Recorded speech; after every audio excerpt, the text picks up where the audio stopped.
Olá pessoal, sou o Felipe Bevilacqua da Levante e hoje aqui estou com uma participação especial, Thiago Cunha, gestor da Grow Capital. Thiago, muito obrigado pelo seu tempo. Obrigado a você, Felipe. Um ótimo bater papo com você e apresentar para o nosso investidor, para o investidor do Brasil, como você pensa, como você estrutura seu fundo, para ele entender melhor como que funciona, de fato, o fundo e a sua estrutura. Legal. Seria legal você começar falando, se apresentando e falando um pouco da história da sua gestora. Sim.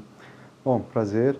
Eu tenho 20 anos de experiência no mercado financeiro. Obviamente, isso carrega uma certa dose de volatilidade também, né? Então, esses momentos que a gente está vivendo agora, de eleição, etc., trazem uma série de lembranças, inclusive 2002, etc. Um passado recente aí, né? Um passado recente.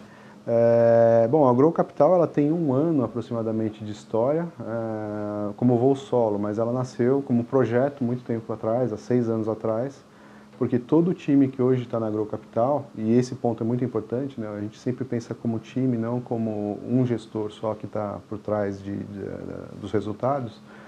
Esse time trabalha junto há pelo menos 6 anos, numa outra gestora, em outras condições, mas tocando exatamente os mesmos mandatos, os mesmos fundos e com o mesmo conceito de processo de investimento. Isso para a gente é extremamente importante, porque às vezes só de olhar para as pessoas com quem você trabalha, você sabe exatamente o que ele está pensando, a forma como ele olha aquela empresa. Isso para a gente é extremamente saudável e eu diria mais, eu diria que você acaba economizando muito dinheiro do cotista na curva de aprendizagem do que é mais importante da gestora, que é a interação entre as pessoas. Exatamente, né? Porque esse movimento essa análise e gestão de equity é algo que demanda uma sinergia do time, né? Total. Não é simplesmente montar um time bom, formado nas melhores universidades, trabalhando nos melhores lugares e simplesmente funcionar. É algo que tem uma curva de aprendizado, uma sinergia, sim, que acho que valoriza bastante. Diria, até que assim, a gente não está falando de uma empresa de máquinas, né? Ou seja, não é você junta um monte de computador e aquilo ali vai dar uma performance muito boa. Não é um fundo quant. A gente está falando de pessoas com características diferentes, com opiniões diferentes, formações diferentes, backgrounds diferentes, históricos diferentes, e que em algum momento vão trabalhar juntas 13, 14, 15 horas por dia. Então, como é que você faz para extrair o melhor dessas pessoas, para você ter os inputs melhores e conseguir ter os resultados em análise, em interação? Isso eu acho fundamental, assim, no sucesso do que a gente imagina de uma gestora. Tá? Então, foi um ponto muito grato a gente conseguir migrar 100% das pessoas, quase 100% da base dos cotistas também vieram para a Grow quando a gente fez essa migração no ano passado, em maio do ano passado. Que legal, é uma história ainda de grande tempo ainda, não Sim. é recente. Não. Isso faz uma grande diferença, entregando resultado há bastante tempo. Sim, consistentemente. Isso é bom. Vamos falar um pouquinho desse ano aí, o que você está vendo, visão política, visão macro, porque esse ano a gente sabe que o que mais impacta, principalmente, é a eleição. Todo mundo está de olho no final do segundo turno lá e no começo do ano que vem, 1 de janeiro, quem presidirá o nosso país. Esse ponto é interessante porque, assim, muito do tempo que a gente gasta lendo, né, sobre jornal, opiniões políticas e outros analistas, a gente vê o quanto esse ponto é exacerbado. E quando a gente vai para o mundo de equities, o mundo das empresas, é óbvio que isso é importante, mas a gente vê uma situação um pouco diferente. Por quê? Imagina que essas empresas que são listadas em bolsa, elas passaram nos últimos 2 anos pela pior crise da história do Brasil. A pior queda de PIB desde a década de 20, né, a crise de 29, e as empresas que estão aí são sobreviventes. Normalmente, quando acontece esse tipo de situação, as empresas que sobrevivem, elas saem muito mais fortes. Então, o que eu estou falando assim, não é que a eleição não é importante, pelo amor de Deus, não é isso. Isso é super importante, vai definir uma série de questões que a gente vai tratar ao longo da conversa aqui. Mas eu acho que tem um ponto muito importante que às vezes as pessoas esquecem, é o quanto essas empresas que estão vivas até hoje, elas saem fortalecidas. Vou te dar um exemplo. Você pega um setor, por exemplo, de implementos rodoviários. É um setor que tinha uma competição de mais ou menos 6 empresas, uma delas é listada em bolsa, e esse segmento praticamente implodiu. Tá? A empresa, talvez por ser listada, talvez por mérito do management dela, tinha uma questão financeira muito mais sólida do que os concorrentes, e ela atravessou esse período, óbvio que ela sofreu, teve demissão, teve encolhimento do número de pedidos, etc., mas ela atravessou esse período e ainda está viva hoje. O que acontece com essa empresa quando você tem uma retomada do crescimento, seja que o PIB cresça 1,5%, 2%, 3%, ela cresce mais. Por quê? Porque o concorrente dela ficou para trás. Ele morreu. ela enxugou custos, se tornou operacionalmente Exato. mais eficiente. Exato. Isso é de suma importância. Muito importante, porque é uma empresa que, sei lá, se o PIB crescesse 3, tudo mais constante, ela deveria crescer alguma coisa perto de 5, 6, e agora ela cresce e captura o market share das empresas que ficaram pelo caminho. Então, esse tipo de movimento é um exemplo de um setor específico, mas a gente vê isso replicado em vários setores da Bolsa e outros setores que têm crescimentos assim, contratados em termos históricos muito acima do PIB, independente de quem for a eleição. Tá? Eu não estou falando de Petro, não estou falando de Vale, são outras coisas. Mas quando você pega temas, por exemplo, ligados à questão de demografia, de envelhecimento da população, da necessidade que a população brasileira vai ter de contratar plano de saúde fora do SUS, né? A não ser que alguém acredite que realmente a gente vai ter uma mudança significativa no SUS e que o SUS consiga prover essas soluções no longo prazo, a gente enxerga esse segmento de planos de saúde ligados à saúde diretamente como um potencial gigantesco de crescimento. Esse crescimento não é que ele não vai ser afetado pela eleição do ano que vem, lógico que vai ser, mas é muito mais o sentimento de investimento das pessoas, no quanto que você vai ter de aumento de emprego, mas é um crescimento quase, eu não diria a prova de bala, mas ele é um crescimento contratado para os próximos 20 anos. Então, esse tipo de oportunidade na Bolsa, ele é menos importante, ele é menos impactado, digamos assim, pela eleição. Tá? Não vou fugir da tua pergunta, eu vou responder sobre o cenário. Obviamente é um ano extremamente difícil do ponto de vista do outcome, né? Mas eu não diria que ele é binário. Tá? Eu diria que um pouco dessa sensação de binário se deve à retórica dos candidatos. Tá? Então, o que eu quero dizer com isso? Eu quero dizer que o marketing desses candidatos é extremamente importante. Dado que eu quero capturar boa parte do eleitorado de determinado orientação política, eu tenho que ter um discurso mais próximo daquilo. E eu brinco com o pessoal da Grow, falando assim, olha, uma coisa é você falar na televisão, outra coisa é você fazer campanha eleitoral. Quando você senta lá e tem que tomar decisão, é outra história, que vai impactar 200 e poucos milhões de habitantes, é outra história. O seu senso de responsabilidade é outro. E aí você tem uma ruptura de falar assim, não vou pagar dívida externa, quando o PT falou isso várias vezes lá atrás, ou não vou fazer a reforma da Previdência, isso é retórica para mim. Eu acho que não dá para você pagar à vista por isso hoje, tá? Vai ter volatilidade, isso aí todo mundo sabe e tal, mas no final eu não acredito em uma ruptura. A diferença vai ser se você vai comprar com um preço mais barato por conta da volatilidade ou se você não vai ter essa oportunidade de comprar mais barato, se você vai ter que comprar a partir de agora. Para mim é isso. Então, resumidamente, é importante a eleição, mas eu vejo como um caminho quase inexorável você ter que passar por esses processos de melhorar o fiscal, de você ter reformas estruturantes no país, né? Então, não dá para a gente ficar gastando uma parte considerável do nosso orçamento em serviço da dívida, em serviço do financiamento da Previdência, não investindo em infraestrutura, não fazendo o investimento necessário para você aumentar o potencial de crescimento do país. Sem contar que esse aspecto do envelhecimento da população é extremamente relevante. A gente tem um modelo de previdência que é insustentável, em que um modelo em que você tem uma população jovem contribuindo com uma população mais velha, funciona super bem quando seu país continua com essa pirâmide. Exato. A partir do momento que você tem uma inversão dessa pirâmide, esse movimento no Brasil acontece super rápido. Tá? A gente fez um estudo sobre isso, comparando o Brasil com a França e com outros países do mundo. No Brasil, a gente fez um movimento que na França demorou 100 anos em 30, por vários motivos. Você teve diminuição das ondas migratórias, que no Brasil foi forte até o começo da década de 20, com a imigração japonesa. Na França, isso aconteceu muito forte no pós-guerra. Você teve um controle de natalidade muito significativo e um processo de urbanização na década de 60, 70 e 80 muito forte. E o que eu brinco, assim, pega a família de todo mundo aqui e pergunta, poxa, quantos irmãos o teu avô tinha? A minha avó teve 8 irmãos. Não tinha televisão na época, mas também tinha um aspecto de, o filho ser mão de obra. Exatamente. Tá? Então todo mundo trabalhava na roça. Não tinha trabalhador. Não, a família trabalhava na roça. A partir do momento que essa população sai do ambiente rural e vai para a cidade, o teu filho deixa de ser um centro de receita, passa a ser um centro de custo. E aí qualquer gestor faz o seguinte, corta custo. Então você para de ter filho. Né? Compra uma televisão, tem menos filhos, porque você vai ter 2 filhos. E aí, uma coisa que eu acho interessante é a gente fazer essa analogia pensando sobre o futuro e sobre as teses de investimento. Pensa o seguinte, você tinha uma família que você tinha 8 filhos, com 2 pais aqui, cada filho eventualmente aqui ia ter um casal de filhos, então isso aqui era mais do que suficiente do ponto de vista de previdência, os 8 filhos com os cônjuges bancarem os pais.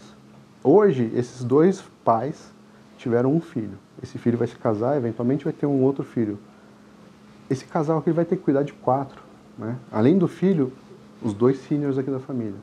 Além do aumento da expectativa de vida. Exato. Que a gente tem, avanço da medicina, cada dia mais as pessoas vivem mais, que isso tem mudado, não só no Brasil, como no mundo. Né? Então, esse exemplo familiar é um pouco do que a gente está vendo na Previdência. Tudo isso para te dizer o quê? Eu não acredito que qualquer candidato que entre lá minimamente decente, a hora que ele sentar para tomar uma decisão friamente, ele vai falar assim, não precisa da reforma da Previdência.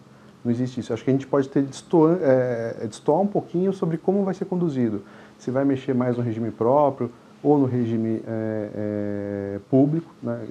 Essa é uma discussão extremamente importante, relevante. Quando você fala em meritocracia, de quanto você tem que ter de alinhamento. Não estou defendendo uma pauta específica aqui, mas eu acho que esse é um tema extremamente relevante.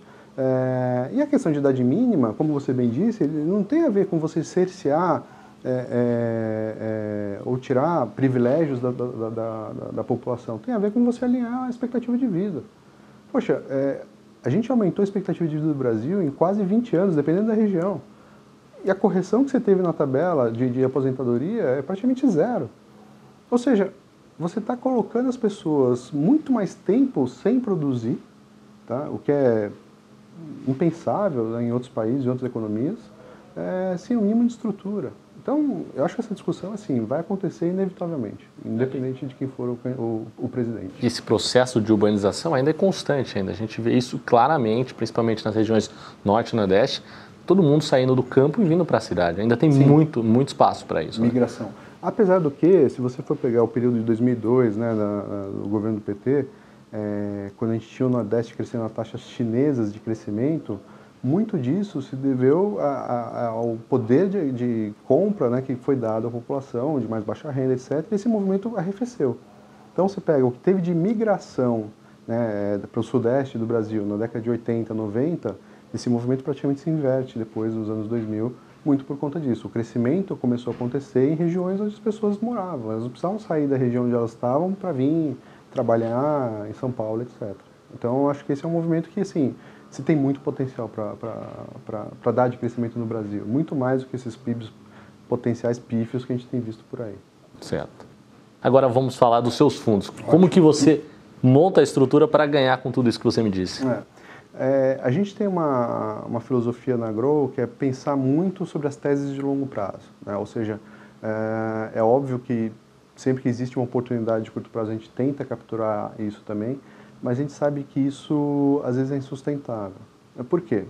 Eu gosto de falar sempre com exemplos matemáticos. Né? Então, talvez para o nosso pessoal de casa isso não seja muito claro, mas toda vez que você faz uma avaliação de uma empresa e fala assim, quanto que vale a Vale do Rio Doce? Normalmente é um modelo matemático por trás daquilo, que é basicamente fazer o quê? Quanto que essa empresa vai dar de lucro ou geração de caixa, né, a cada ano, e você traz isso para quanto vale hoje, certo? Normalmente, quando a gente faz esse tipo de conta, você percebe que 70%, entre 50% e 70% do valor da empresa está na perpetuidade. O que é isso? É um baita de um chute, porque a perpetuidade é acima de 10 anos. Tá? Então você fala, pô, quer dizer que você sabe quanto que a Vale vai dar de lucro daqui a 10 anos? Não sei. Isso aqui são algumas premissas de crescimento, etc., preço de minério de ferro, mas no final do dia é um chute calibrado. Você não sabe quanto vai estar o preço do minério de ferro daqui a 40 anos, né? Não sei nem daqui a um dia. Então, exatamente. É um chute calibrado, mas é um chute. O que a gente tenta fazer na Grow, dado que boa parte do valor das empresas está no longo prazo, na perpetuidade, a gente busca elementos para que a gente tenha uma confiança um pouco maior de que esse crescimento que a gente está colocando no longo prazo vai acontecer. Pô, vamos traduzir isso. Eu estou falando aqui que eu acredito que a população brasileira está envelhecendo. Eu tenho dados que confirmam isso. Eu acho que é uma boa premissa acreditar que o SUS não vai ser suficiente para prover a saúde para a população brasileira do jeito que ela vai demandar. Se você pegar algumas pesquisas qualitativas hoje que mostram qual é o desejo da população brasileira, já mostram que boa parte da população tem como primeiro desejo não é mais casa própria, é um plano de saúde privado.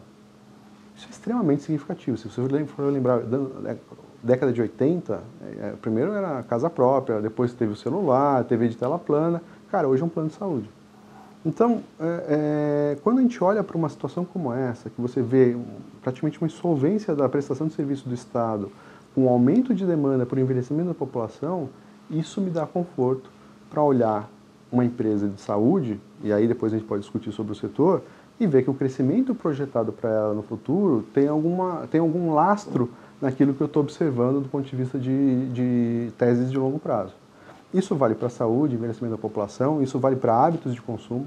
Então, uma coisa que as pessoas não pensam muito é que a cesta de consumo do brasileiro vai mudar significativamente nos próximos anos. Então, não é por acaso que a gente vê o sucesso de Droga Raia, de Droga São Paulo, essa quantidade de farmácias que estão abrindo. Além da questão de ser um ponto de conveniência, também tem um aumento do consumo de medicamentos. Tá? Isso tem a ver com a população, com o envelhecimento da população.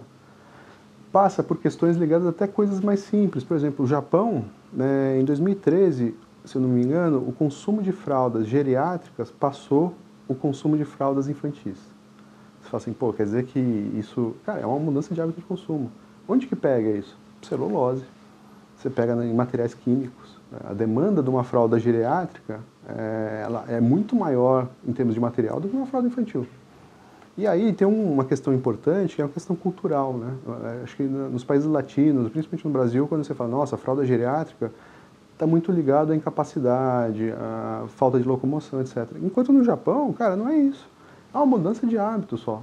Se tem uma restrição fisiológica, você tem uma questão ligada à tua saúde, mas a tua independência, a tua mobilidade continuam preservadas.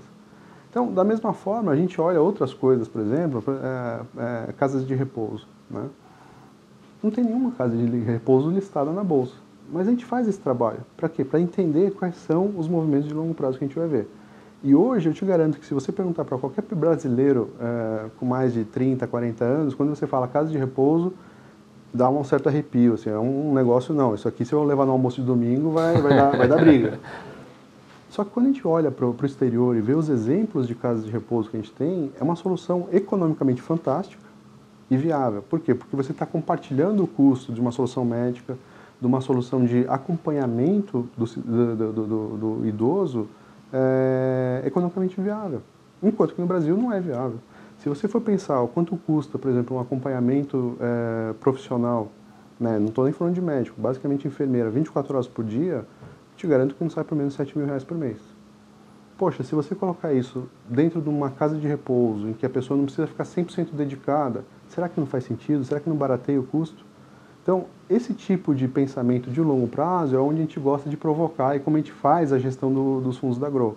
É óbvio que não dá para você traduzir 100% dessas teses em teses de investimento, porque nem tudo é listado em bolsa, mas a gente sempre procura olhar isso de uma forma mais estrutural.